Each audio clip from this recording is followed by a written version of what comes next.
Let me welcome you all to this lecture. We have been discussing some very interesting aspects of metal carbonyl chemistry, and we are now familiar with the reactivity of metal carbonyl complexes, as well as we have seen how one can prepare metal carbonyl anions or carbonyl metalates, and we have also discussed few reactions involving metal carbonyl anions. So during this lecture, we will discuss about metal carbonyl hydrides.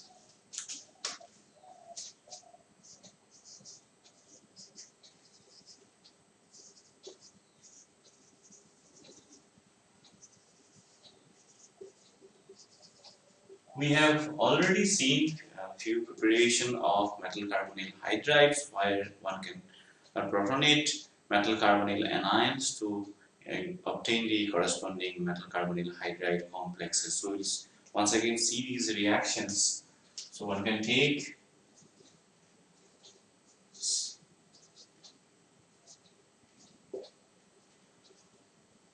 COCO4 negative, and then upon protonation with acid in aqueous medium, one can obtain this metal carbonyl hydride complex. Similarly, we have also seen that during the Hebel base reaction, one can protonate this metal carbonyl intermediate again with acid to give us a metal carbonyl hydride complex. In fact, this is the first example of a metal carbonyl hydride complex which was isolated by W. Heber in 1934. So one can also, for stronger bases, metal carbonyl anion bases, one can use weaker acids to protonate them and then prepare the corresponding metal carbonyl hydrides. We have already seen one example where ReCO5, which is a comparatively stronger base than these metal carbonyl anions, can be protonated with a weaker acid, water, to isolate the corresponding metal carbonyl hydride complex. Similarly, one can also use methanol if we take even stronger bases. So then methanol can also be used as a source of proton to isolate metal carbonyl hydride complexes. So these are reactions we have already discussed. That is protonation of metal carbonyl anions resulting in metal carbonyl hydride complexes. So we will now discuss about other methods of preparation of metal carbonyl hydride complexes.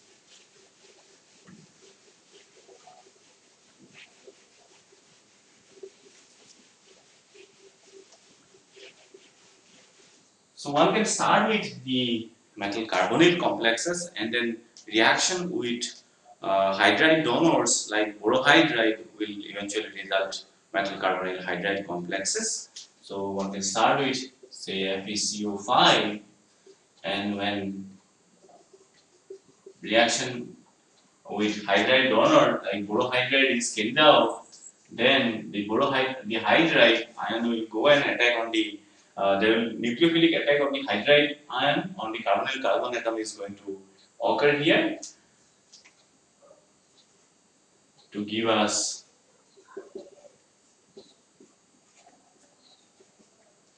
this sort of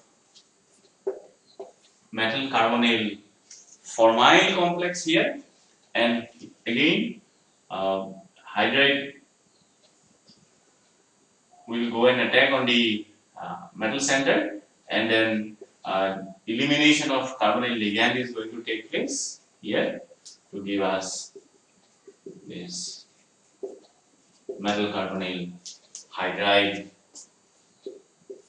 anion complex. So this reaction is mechanistically similar to the reaction of hydroxide ion on metal carbonyl complex, which again results the formation of this metal carbonyl hydride anions So if we start with FeCO5, we have seen, and then do reaction with hydroxide, we can get this metal carbonyl hydride ion. And in this case, the hydroxide ion acts as the source of hydride ligand in this reaction of hydroxide with metal carbonyl complexes. So these reactions are essentially mechanistically similar. In this case, the borohydride acts as the hydride donor. In this case, the hydroxide ion acts as the hydride donor, and both results same metal hydride carbonyl complex. Now, instead of FeCO5, we use chromium hexacarbonyl and then do reaction with borohydride. The reaction is slightly different in this case. That is, if you react CrCO5 6 with borohydride, again nucleophilic attack of hydride on the carbon atom occurs, so that will result a similar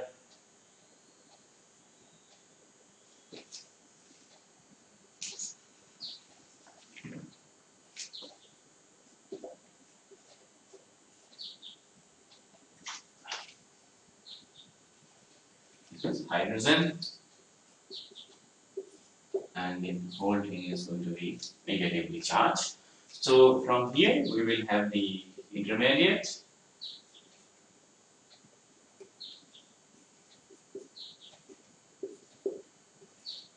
negative after elimination of CO.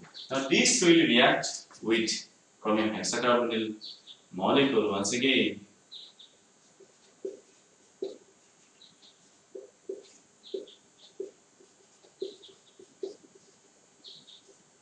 Again, there will be elimination of a carbonyl ligand from here to give us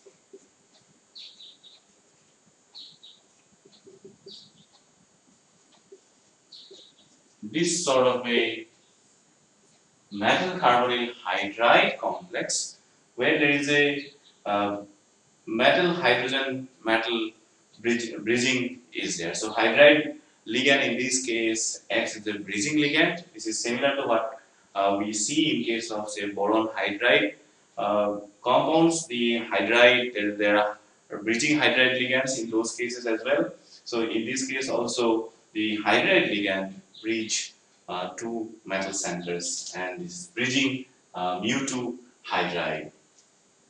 So this is one way of preparing metal carbonyl hydride complexes, that is by reaction with hydride donors like borohydride or even with hydroxides. So the third method of preparation of metal carbonyl hydrides involve direct reaction of metal carbonyls with hydrogen. So you can start with Mn2CO10 say, and then do reaction with hydrogen gas, and that will give you HMnCO5 2 equivalents. So the direct reaction of metal carbonyls with hydrogen also results metal carbonyl hydrides. So these are the three main methods of preparation of metal carbonyl hydrides. That is, the first one we have seen is the protonation of metal carbonyl anions. The second reaction involves reaction of metal carbonyls with hydride donors like borohydride or with hydroxide. And the third method involves the reaction of metal carbonyls with hydrogen gas. So now let us discuss about the reactivity of these metal carbonyl hydride complexes. So we call them as hydrides, and the name hydride is essentially based on assigning the formal oxidation state of these in these compounds, because hydrogen atom is more electronegative than metal. So one assumes that the hydrogen atom is negatively charged, or the negative has a negative oxidation state. In this case, and like the ones that we see in case of say sodium hydride, we assume it to be -1 and sodium to be +1. And but so for all compounds where there is a metal to hydrogen bond is present, we call them as hydrides, whether or not they behave chemically as hydrides or not.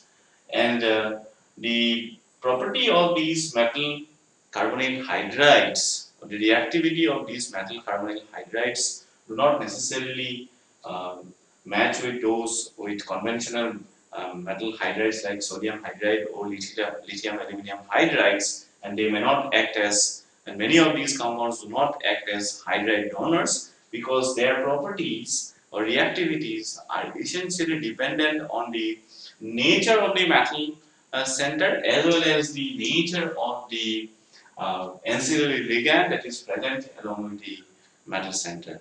So that essentially decides the reactivity of these hydrogen atom attached to the metal center in metal carbonyl hydrides, or as well as in case of other metal hydrides, and their properties cannot be directly related to metal like hydride donors like sodium hydride or lithium aluminum hydride or say sodium borohydride as well.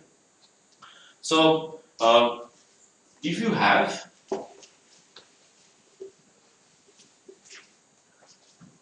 ligands which are pi acceptor ligands, so if the ligand is a pi acceptor,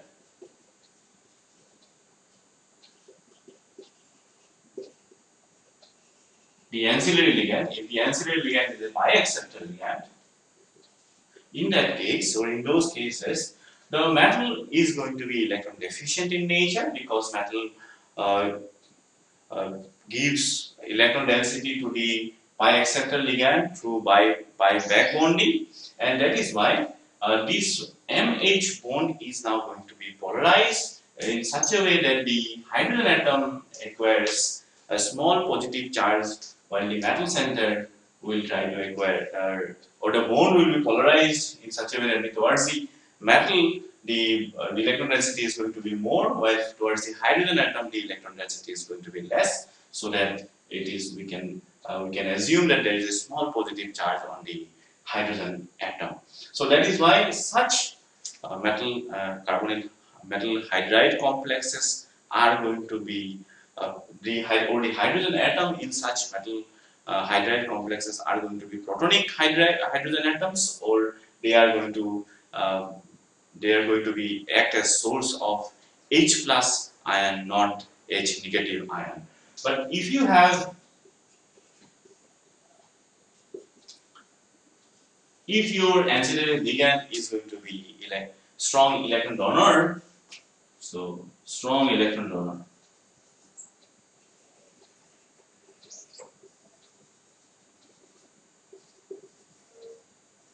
or if strong electron donor ligands are say sigma donor, even pi donor ligands are attached to the metal center, which is connected to the hydrogen atom. In those cases, the metal is electron rich, and now the electron density is more towards the hydrogen atom, not towards the metal center, and the hydrogen atom essentially acquires a small negative charge, and now the hydrogen atom we can consider it to be a hydriding hydrogen atom.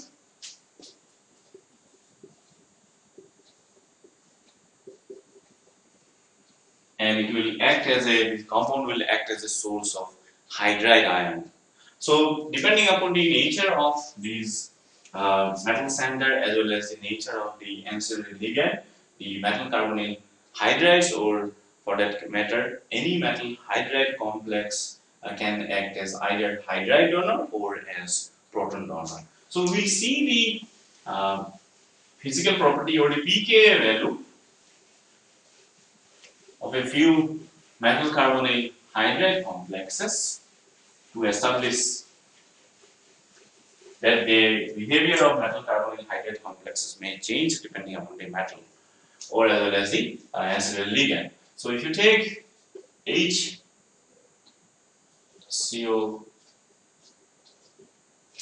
tetracarbonyl, the pKa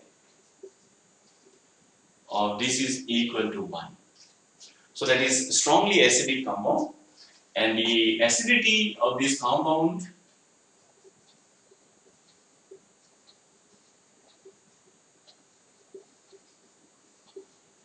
is comparable to strong acid like H2SO4.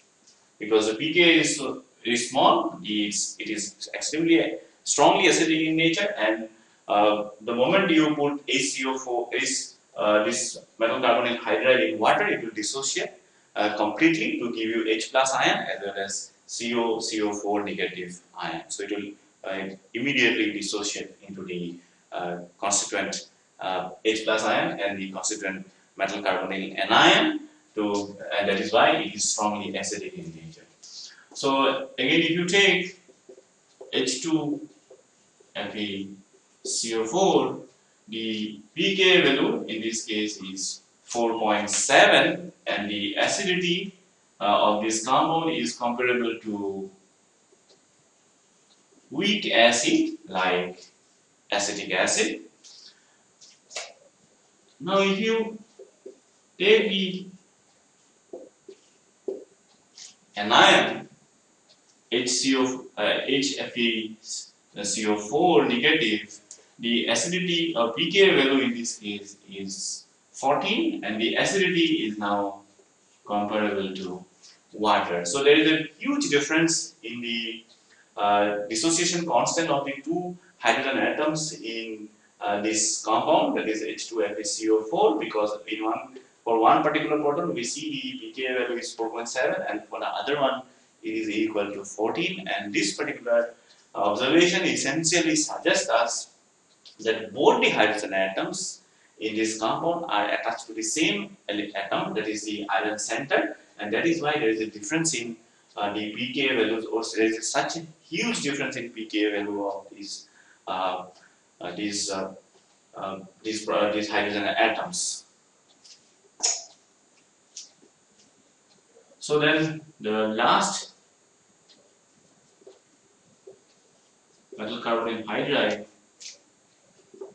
for this it is equal to 7 HMnCO4, the pK value is equal to 7, and the acidity in case is comparable to what you observe in case of H2S. So what we see over here again is that the acidity of, or the pK value of the different metal carbonyl hydride complexes are entirely different from one another, and while this particular compound acts as a very strong acid, this metal carbonyl hydride instead is a poor source of H plus ion, and it does not dissociate readily to give us H plus ion. So this all the acidity depends, or the pK value depends on the nature of the metal ion. Here the metal is, we can see there is a negative charge, and that's what essentially brings the pK value high, so that the acidity is now or it's a poor acid. So we can this particular aspect is also reflected in the reactivity of metal carbonyl hydrides, as we can see that the reactivity of metal carbonyl hydrides are also quite different from one another, or it depends on the nature of the metal as well as the nature of the substituent ligands or ancillary ligands that are present, and they can act either as proton donors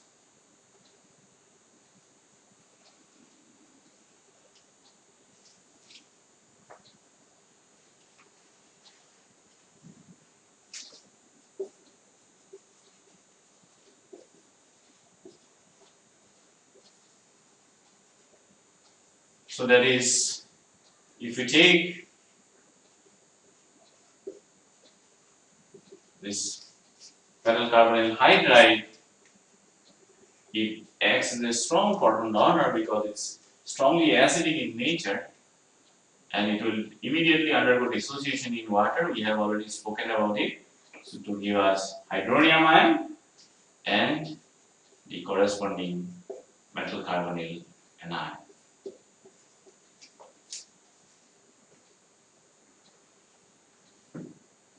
So this is an example where the metal carbonyl hydride acts as a proton donor. So we'll see another example where the metal carbonyl hydride acts as a hydride donor instead of a proton donor.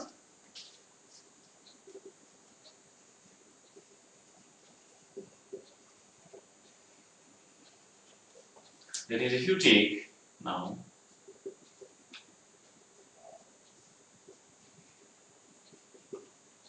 complex with a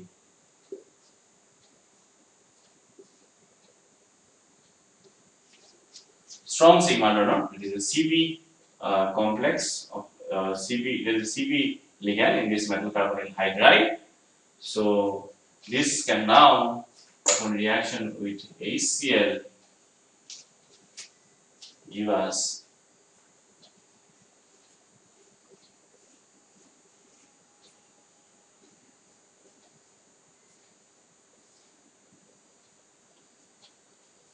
H2.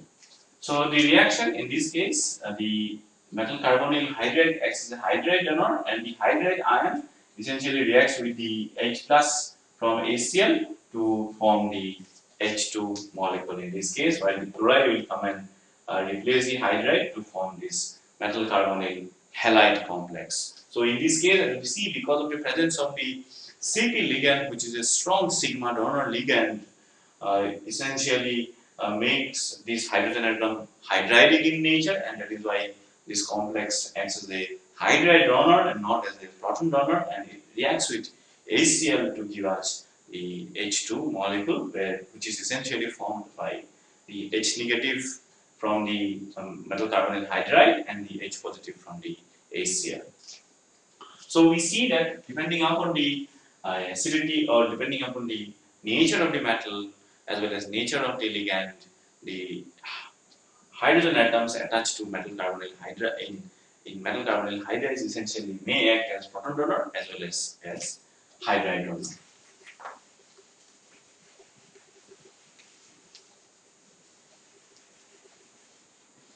Now, one of the most important aspects in metal carbonyl hydride chemistry is to establish that that there is actually a bond between the metal and the hydrogen atom in these compounds. So one needs to establish this that there is a direct linkage between the metal and the hydrogen atom in these compounds, and one of the best way essentially to establish the linkage between atoms in a certain molecule is to get the single crystal X-ray structured data of the compound and to see where one can localize the atoms to see if there is a bond between two atoms within a given molecule. So this essentially is difficult to do in case of metal carbonyl hydrides because the hydrogen atom contains only one electron, as we know, and the atomic scattering factor of X-ray scattering factor essentially is proportional to the square of the atomic number. In case of hydrogen, the atomic number is only 1, and it is why the atomic scattering factor for hydrogen is very weak, and that is why one has difficulty to localize or locate the hydrogen atoms precisely by using X-ray diffraction technique. And instead, one needs to use a more sophisticated technique, that is the neutron diffraction technique. So one can do neutron diffraction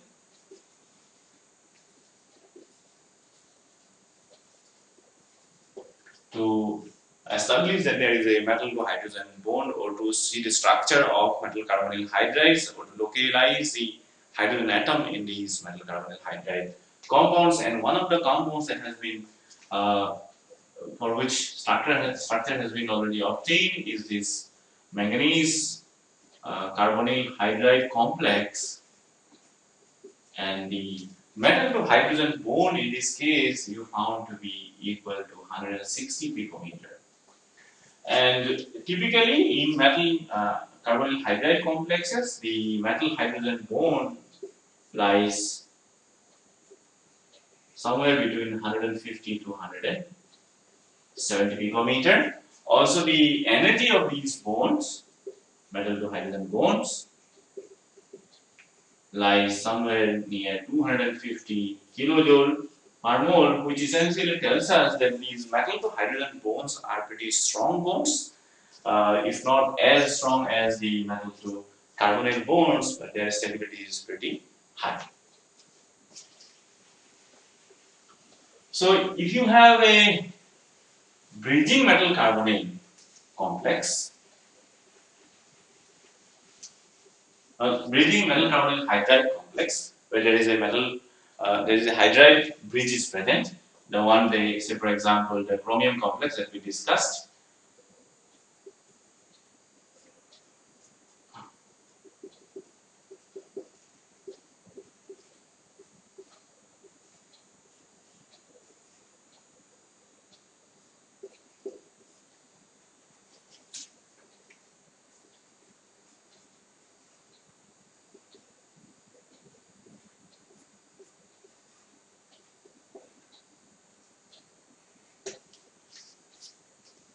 In this case, localizing the position of the hydrogen atom is even more difficult because the scattering from the hydrogen atom is now being masked by the scattering from two heavy elements. That is, there are two chromium atoms nearby this hydrogen atom, and they have very strong scattering, or they scatter the X-ray very intensely, and that is why the scattering from the hydrogen atom is going to be very will be eventually masked by the scattering of these chromium atoms, and that is why in this case one must use the neutron diffraction method again. And here also the structure was obtained by using the neutron diffraction method, and one sees that there is a metal hydrogen metal bridge is present in this compound, or the hydrogen atom essentially acts as a bridging ligand, or mu2 bridging ligands to bridge two such CrCO5 units. So that is how one can get the structure of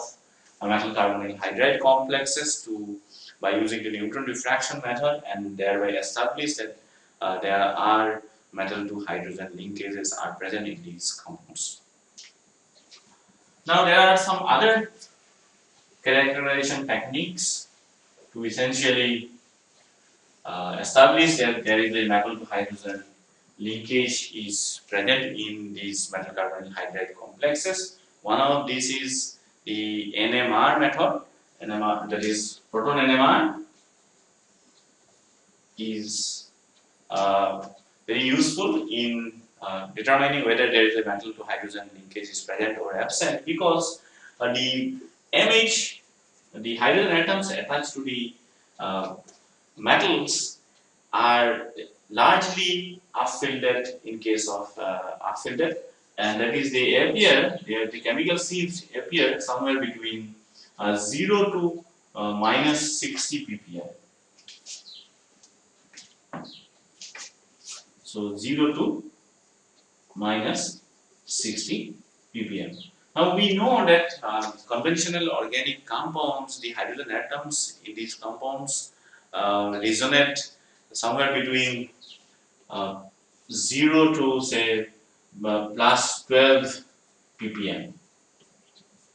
So you will have the signals for hydrogen atoms in organic compounds in proton NMR spectra somewhere between 0 to 12 ppm, and in this case, if you have a metal to hydrogen linkage is present, then the signal appears from 0 to minus 60 ppm, and that is not the range where these hydrogen atoms of organic compounds are going to be going to appear, and that is why these signals somewhere in the negative range below 0 essentially tells you that there is possibly a metal to hydrogen linkage is there, and because the hydrogen atom is highly upfilled in this case, in case when it is attached to a metal center. And one may think that the shielding effect that you observe, because in case of the metal to metal hydrogen metal hydride complexes, because you observe the signals at negative chemical shift, that the shielding effect is because of high electron density present near the hydrogen atom, but that is not the case. The observation of these large upfield chemical shift is essentially because of the paramagnetic effect of the metal centers, which shifts the signal of the hydrogen atom attached to the metal center, and that is why one sees the or one observes the chemical shift of the hydrogen atoms in metal hydride complexes somewhere between 0 to minus 60 ppm. So some more reliable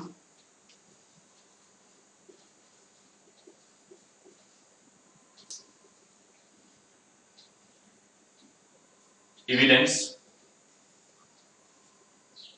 of presence of metal to hydrogen linkage in any particular compound can be obtained from the coupling constant between the metal and the hydrogen atom, that is the one bond coupling constant between the metal and the hydrogen atoms are highly characteristic in nature. Say for example, for rhodium to hydrogen, the one bond coupling constant is 15 to 30 Hertz, while for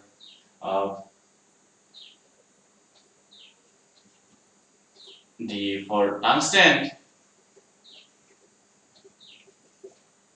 it is 28 to 80 Hertz, and for platinum you see the coupling constant to be much higher, somewhere between 700 to 1300 Hertz.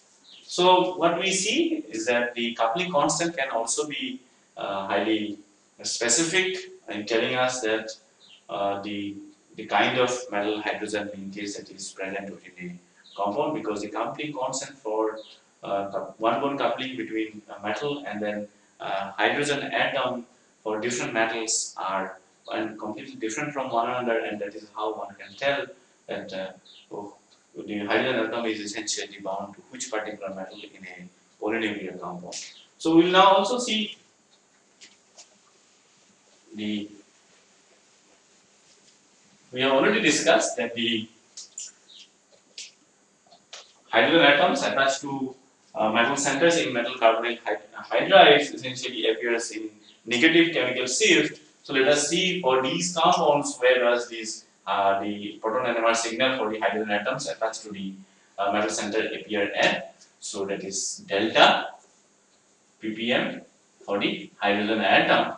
For the cobalt complex here it appears at minus 10 ppm, while for this dihydride iron tetracarbonyl complex it appears at minus 11.1 ppm, while for this monohydride iron tetracarbonyl anion it appears at minus 9 ppm, and for this monohydride manganese tetracarbonyl complex one observes it at 7.5 ppm. So for all the metal carbonyl hydride complexes, what we see is that the chemical shift of the hydrogen atom attached to the metal center appear at negative values and below zero, that is, and that is the range where no hydrogen atom from organic substituents present in the compounds can appear, and that is why this essentially establish the presence of metal to hydrogen bonds in these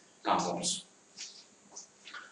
So there is, apart from structure elucidation by neutron diffraction as well as proton NMR, one can also use FTIR spectroscopy to determine the presence of metal to hydrogen linkage in such metal carbonyl hydride complexes. As what you see is that the metal to hydrogen stretching vibration is also quite characteristic in nature. Say for example, in this compound, the metal to hydrogen stretching vibration appears at 1934 centimeter inverse, while in this case, while for the manganese compound, what you see is it appears as 1789 centimeter inverse. So the values are again quite specific to the metal carbonyl complexes, and these also allows one to identify the presence of metal to hydrogen linkage by the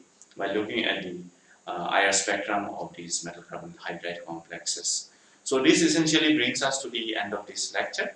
What we have discussed during this lecture is the chemistry of metal carbonyl hydrides, and we begin with the different methods of preparation of metal carbonyl hydrides. Then we have seen that one can prepare metal carbonyl hydrides by a reaction of the metal carbonyl anions with different proton donors. That one can use acids as well as water, or even methanol as the source of proton for strong metal carbonyl anion bases. And also one can use or do reaction uh, of metal carbonyl complexes with hydride donors like borohydride or hydroxide ion as well to form metal carbonyl hydrides.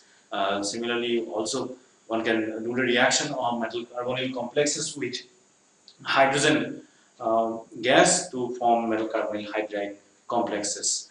So then we looked at the nature of these metal carbonyl hydrides, because that is different depending upon the substituent on the metal atom as well as the nature of the metal atom. The metal carbonyl hydrides may act as proton donor or as hydride donor, and the name hydride is essentially based on the assignment of their formal oxidation state, because the hydrogen atom is more electronegative than the metal, and that is why we call the compounds where there is a direct linkage of metal to hydrogen as hydrides. But it has nothing to do with the chemical reactivity of these compounds, because the chemical reactivity depends on the nature of the metal as well as the nature of the substituent, because more electron donating substituents, in case of electron donating substituents, the hydrogen atom acts as hydride donor, hydride ligand, while for electron pi acceptor ligands, we have seen the hydrogen atom essentially acts as a proton, and the molecule, the complex essentially acts as a proton donor complex. So then we also looked at the methods of characterization of metal hydride complexes, or to establish the techniques to establish that the presence of metal to hydrogen linkage in metal carbonyl hydride complexes. And we have seen one can use Newton diffraction to precisely locate the position of hydrogen atom in these metal carbonyl hydride complexes, and thereby find out whether metal to hydrogen linkage is present, or if the hydrogen atom is bridging to metal centers or not.